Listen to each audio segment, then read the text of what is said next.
Hey guys, welcome back to Danger Planet. Today we're actually going to be doing our very first video on A Song of Ice and Fire, and I'm joined by our in-house expert, Brendan O'Donnell. Is that your last Oh, name?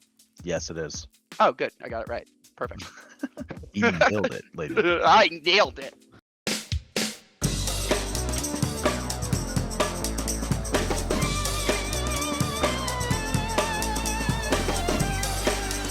So guys, welcome back to Danger Planet. I am joined by our resident expert and good friend of mine, Brendan O'Donnell. Brendan is a very competitive tabletop player who has been playing tabletop games for, almost more than 2 decades now? Circa Brendan? 2004, buddy. Yeah. I'm old AF. Old AF. Old AF. And the thing that brings us together today is talking about Song of Ice and Fire. I was actually originally introduced to this game by Brendan and Brandon. And so I got my learning game from Brendan himself. And at our local LGS, we are just starting up a league of Song of Ice and Fire. And so we wanted to start to cover this from a content perspective, because we thought that there would be a lot of interesting stuff to talk about, not just from an origin of who makes this game, where this game came from, some of the cooler evolutions of games that I love that I can see this game having some more advanced mechanics from, and also just the factions, what differentiates this game. I guess the first thing I wanted to talk about, Brendan, was what's the deal for the origin story for Song of Ice and Fire? Who makes it? What's going on with it? Yeah. So I mean, probably as like a lot of people that in like the sphere of pop culture probably can guess, like this game is based on Game of Thrones. However, it is based on the book series of George R.R. Martin's, not the show. So really, I mean, it can cover a lot more characters and everything because they cut so many characters out of the show, likenesses and stuff like that. And it's been around for a little bit of time. It was first originally launched by Cool Mini or Not, who still produces the game and releases stuff for the game, through Kickstarter back in 2017. And then it was like delivered to us basically as like the first edition, if you will, like basically through 2018. Since then, it's had probably about like 3 iterations, with this most current one being the 3rd, even though this is really seen as, or being referred to as, like season 1 or edition 2022, when they did their first like real big revamp of the game, rebalancing stuff, re-releasing of cards, stuff like that, to really like, kickstart the like real meat of the game. And they also have one of the things that I thought was really cool is they've got an app, just like Malifaux has an app. Yep. For their game, right? Yeah. So what's really nice is pretty much the entire game in a vacuum is free. So through their app, it has an army builder, it has a collection tracker, it has all the rules, documents, FAQs, character and unit cards. Anything you could ever need is on the app and on their website for free. There's no paywall. Exactly 0 monies, unless you count owning a smartphone. So yeah, unless you count having a phone. Yeah, that's yeah. fair. And there is a lot of I think when I think of this game, I think of it as a new age or updated version of what I lovingly refer to as Frankenflank, right? Yeah. So I mean, and it's got that sort of meat of like having like a bunch of different factions too, that refer back to like all the factions that play in like the Game of Thrones series. So right now we have a total of 9 total factions, with sub factions in between, them being Pre-Folk, like the people beyond the wall, Baratheons of Storm's End, Greyjoys of the Iron Isles, the Night's Watch, your faction that you play, Doug, Lannisters. Always pay your debts. He's rolling in money. The Starks of the North, and like the Targaryens, even with Daenerys, and like the coming from the South's lands of Essos and stuff, if you sort of know the background.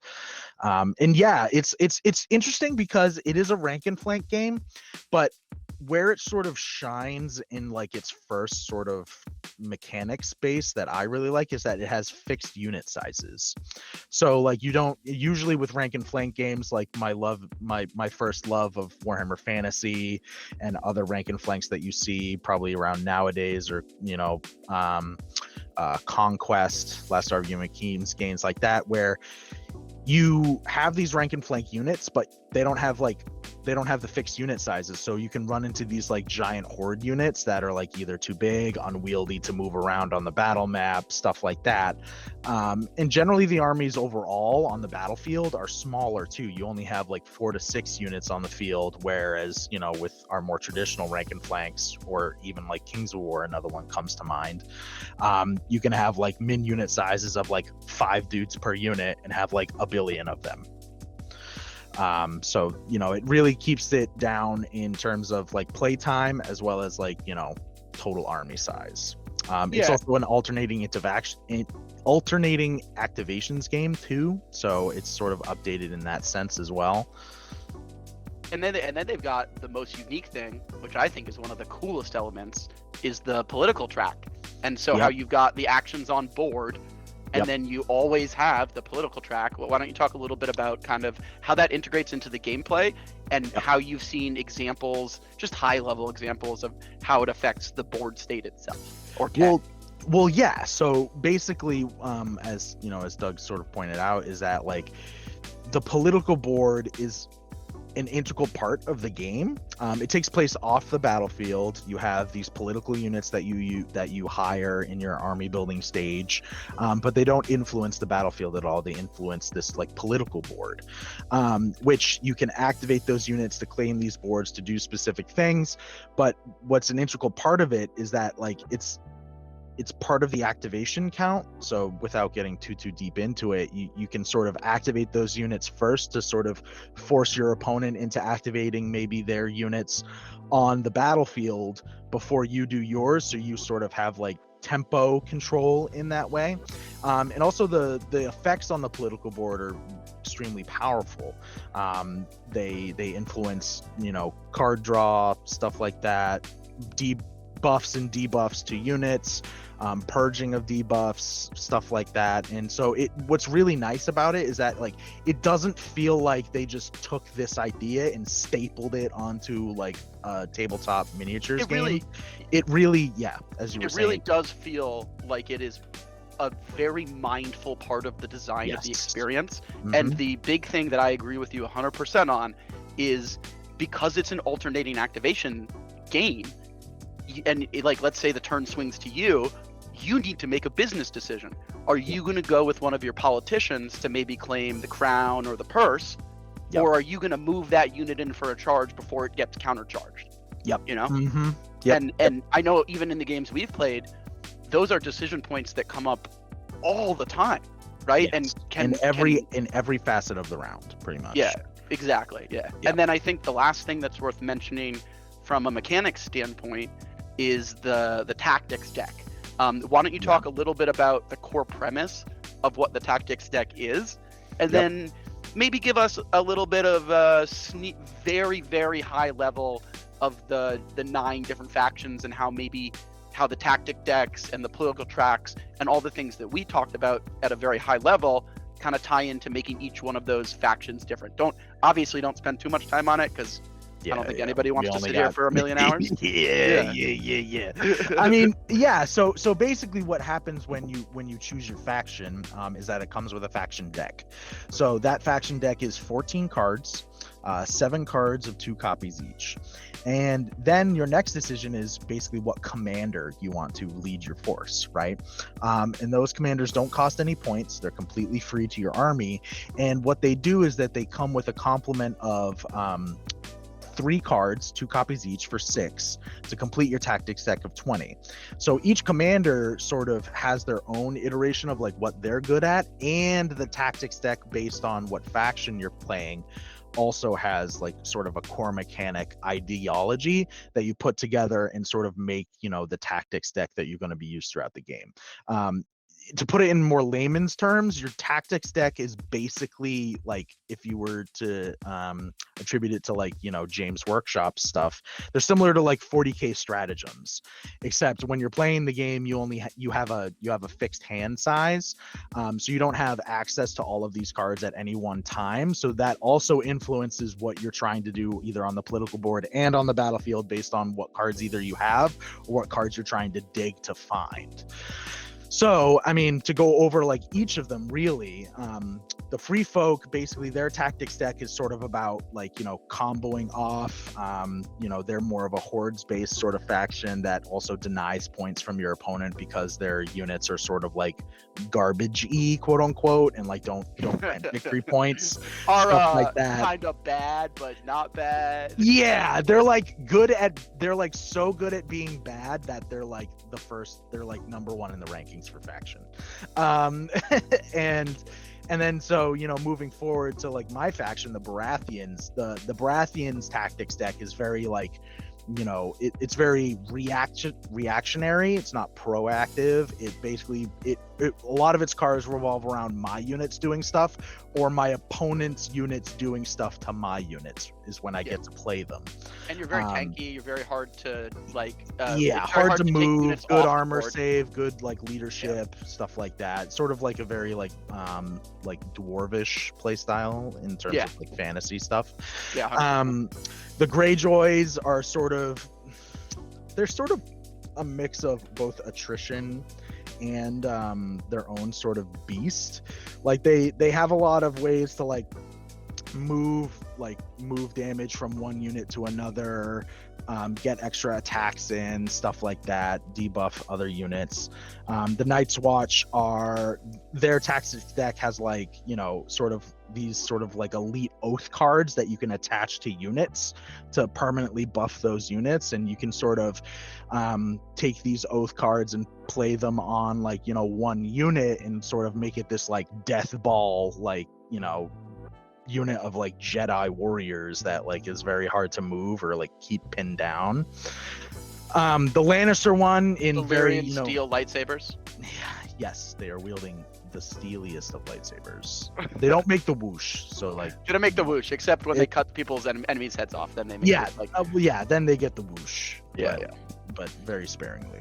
The Lannisters very thematically are a lot about like influencing the political board, screwing around with like your opponent's political characters, just as like if anyone watching the show, the Lannisters are sort of very conniving in that way, and also forcing basically a mechanic of the game called panic checks on your opponent's units to make them worse, so like more dudes run off the board to try and attrition down those units, because their units in general don't do that well, like just like hard stats wise. They don't have a lot of punching power. Obviously there's asterisks to all of that, but that's for a video for another time. The Starks, and we will be, just so you folks know, Brendan and I are going to be doing individual deep dives on each of these armies. So we're not going to spend a ton of time right now going into all the minutia and detail, but we just want to give you guys a high level overview. Yeah. And then like, everyone's favorite, the Starks of Winterfell. They're sort of, I see them as sort of like the jack of all trades, master of none sort of faction. You can build them in any sort of way that you're really looking to do. You could build them, attrition, sort of glass cannony. You can build them sort of, hordes maneuver sort of way. They have their ways of like getting, basically a lot of attack buffs, but they sort of like lack that sort of super dedicated units outside of like maybe one or two that really like do one thing like, really, really well to like build sort of lists around. The Targaryens, they sort of are, they sort of have the play style of like being like, the cavalry faction through the main man Khal Drogo and his Dothraki horsemen. Very fast. yeah, very hard hitting. And then the Drogons, if they have access to the dragons, the juvenile dragons, because if you sort of know the timeline of Game of Thrones, this timeline sort of is following basically from the death of Robert, all the way like forward basically to wherever they are in the books. I didn't even know that. Yeah. So it picks up right after Robert's death, and then as the releases are going, they're sort of like following the timeline of the books. Yeah. Oh. Yeah. I didn't know that. Yeah. The more you know. The more you know, and knowing is half the battle. Yeah, and the other half is actually, playing the game correctly. Well, yeah. Get your reps in. Come on, scrubs. Come on, scrubs. Come on, guys. And then the final faction is what they refer to as neutral or mercenaries. Now, and that's an interesting faction because you can play that army as neutral, basically as like, whatever neutral mercenary commander you want, and they have their own sort of faction deck themselves, which is sort of similar to the Starks one, where they sort of like jack of all trades, master of none, not really good, not really bad. But also they can also be taken, units out of the neutral faction can be taken in all the other factions as mercenaries, as long as they don't, go over the half your points cost in mercs, except for free folk. Free folk don't get any neutral units. From what I can see, they don't really need them anyway, but it's just sort of thematic in that way of like, no one would go work for these like crazy like barbarian people of the north beyond the wall anyway. Unless you're a giant, then you're all about it, and then you're just yeah. But they're under the free folk. Yeah, they're under the free folk banner anyway. That's right. So that's a really good overview of, I think, at a very high level, what makes this game unique and cool, and at least for me, what drew me into this game when I was looking for effectively a really good rank and flank game to slot into with the games that I enjoy. The last thing that I want to touch on as just I think a point of conversation here is, I'm a fairly competitive gamer. I know you are. We've both been tournament grinders in various game systems. Dude, I want to be a beer and pretzel gamer so bad sometimes, but like I can't. I can't. I like, as soon as someone says, "Hey man, do you want to try this like narrative game?" I'm like, "Do I?" Dude, you got to play the best game ever, which will flip your perspective on it. You got to play some Moonstone, my man. That game is so fun. Dude, those models are so ugly though.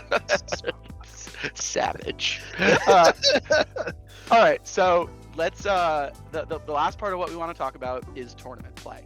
Now, there's a couple of things that are kind of interesting about how Song of Ice and Fire tournaments are run, and some things that are fairly standard. So Brendan, why don't you just walk us through kind of soup to nuts, generally how the tournament scene works, how list building works, how tournament scenarios work, and I think that'll probably be the some important stuff to go over. Yeah. So basically how tournament system works is you come to a tournament and it's a 2-list system, 1 list minimum of course, but you can run 2 lists. They both have to be in same faction, but they can be 2 different commanders in your faction. They can be the same commander, just different lists. And there's no list lock, which for those of you who might be newer to game systems or competitive tabletop games, basically what list lock refers to is if you like play 1 list out of your 2 list category twice in a row, you cannot play that list in the following round. That, from what I understand, has basically been done away with by the community at large, at least to my knowledge. But again, it is something of note. And then usually tournaments are, the standard is 40 points. So games of Game of Thrones or Song of Ice and Fire, are broken up into 30-point games, which are small, 40-point games, which are basically medium or like the standard tournament list format, and then 50-point games. And then each of those associated points systems come with a certain number of victory points that you need to score to be declared victor for the game. So as we're looking at 40-point games, basically for 40 point games, you need to score a total of 10 victory points to be declared the winner. The game is played over 6 rounds, with each player basically being the first player or first activator on each different round, as you determine at the start of the game. Once you score 10 VPs, you're immediately declared the winner, no matter what time that is. So if I like just schmagel Doug in his face on like round 3 and I like score 10 VPs, he didn't score any, and I'm basically like king of the castle, I win. Doug can't do anything, and Doug sucks. I do like the element of first to X wins. It's very interesting because I've not really played too many competitive games where it's where the game ends like that. It's more, most of the games I've played have been like, okay, this game system is 4 to 5 turns. At the end of turn 4 or at the end of turn 5, check, right? Like what you just said. And then, tally victory points or give high fives or spit at each other or whatever the win condition is. Which I think that's cool because you constantly are kind of eyeballing, like you're kind of side-eyeing where your opponent is at from a scoring perspective. And then there's blocking points like in every game, but you also have that impending sense of, oh crap, like whoever gets here first, the game just ends, which I think and also, and it's nice because there's 10 total like tournament scenarios. Each of them play like pretty differently, almost, and some are like wildly differently. Some really revolve around your standard like go to this zone on the board, cap it every round, that at the end of the round that you cap it after round like 2, which is pretty standard. Score X number of victory points, or some of them have certain like missions where like if your opponent takes a political zone before you score a victory point. So it's sort of like it really interacts with the flow of the game, and in 3-point VP basically flips and turns are not uncommon, sort of rare but not uncommon. So you really need to eyeball like how you're scoring, because if your opponent comes up from under you from like if it's a 7 to 8 game and he gets a 3-point swing, like GG's, you're done. The only other way to also win is you tabling your opponent, basically killing all of their units on the battlefield immediately eliminates you as an opponent. But thankfully, I've never seen that come up. It's something very hard to do. I've usually seen people get to the point threshold well before. And because unlike all these other sort of tabletop games, the dice pools of the amount of dice that each unit is slinging is like not as many, which is also nice. So you don't have these like really warped sort of like damage dumps, and it sort of like leans also into the fact that another nicety of this game that sort of doesn't really come into tournament play but is sort of it's sort of forgiving for new players is that and I know Doug, you've heard me tell this to sort of our newer players coming into the shop, just starting out, is like it's exceedingly hard to build a list that is like giga garbage. Trash can. Like you might not build like a perfect list initially, but like building pure trash can lists is pretty hard because units generally all do stuff. Even the weaker units in the game can still do something or perform in any way, so which is nice. Are you still there? Yeah, sorry. Tock was biting my arm as we were talking. So what you guys didn't hear was a very small rescue pit bull that weighs about 40 pounds, very upset that I was no longer feeding her milk bones to stop her from being annoying during this episode. I think you'll find that she was pupset, in fact. She was pupset, yeah. She was very pupset. So I think the last thing, so thank you for that. This has been an awesome overview. I think folks are going to find this really helpful. Like I did when I was asking you, at our LGS, and I was like, hey man, what's the deal with this game? Why do you like it? Why don't you give folks a very little bit of a overview on the Martells, some of the new stuff being released, and kind of what's going on from a current release standpoint right now. Yeah, I'd love to. Yeah, so we're sort of like at a very interesting point in the game. As you know, as Doug just mentioned, the Martells are releasing, at least in North America, this weekend. If you know anything about sort of the lore, the background of Game of Thrones, the Martells are sort of this major house that is located in the southern parts of the kingdom, sort of desert themed, very like, you know, in and out sort of skirmishy sort of combat with spearmen and poison and all this other stuff. Excuse me. And with that, we're also getting sort of our next wave of releases for all the other factions, or at least most of them. Right, they're all kind of getting a new toy. Yeah, everyone's getting sort of a new toy, like a new unit, or, you know, a new character box, stuff like that.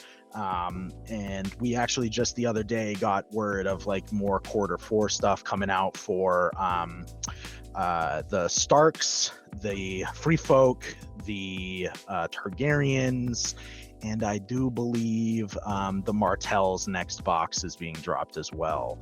And then, you know, and it's sort of an interesting point as well, that, like, you know, even when all the stuff is released and, you know, maybe we have like another one or two, you know, major houses to hit, there's nothing in the game ethos that says that we can't do like prequel stuff.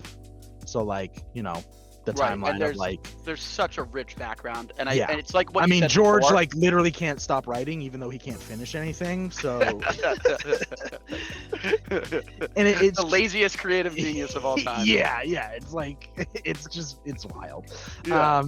And what's also interesting is, you know, beyond, you know, our sort of local scene that has seen like a slow, consistent growth over these past couple months of people getting into the game, which is allowing us to sort of kick off our own league with the release of the Martells. Is a couple weeks ago we had the grand tournament for Song of Ice and Fire, run by the guys who run ASOIaF Stats, which is an excellent resource. I would definitely recommend people go over there and look at that.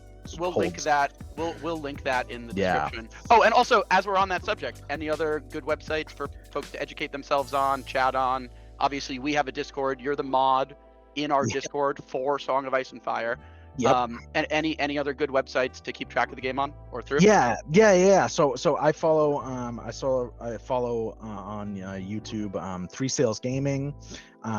There's a German YouTuber that sort of that also puts up our battle reports pretty consistently that I follow. I'm sorry, I don't actually know their We'll channel. back it down and post it. Yeah, we'll loop back and post it because I only just recently found them. And then on Frontline Gaming's website, there's Carly C, who basically writes up stuff about sort of, you know, tournament standings, unit leaks, stuff like that, on their website as like an article writer.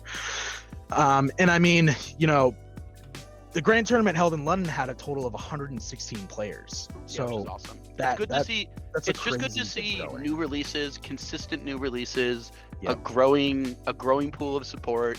I mean, heck, the most popular mini channel, or one of them, Miniac.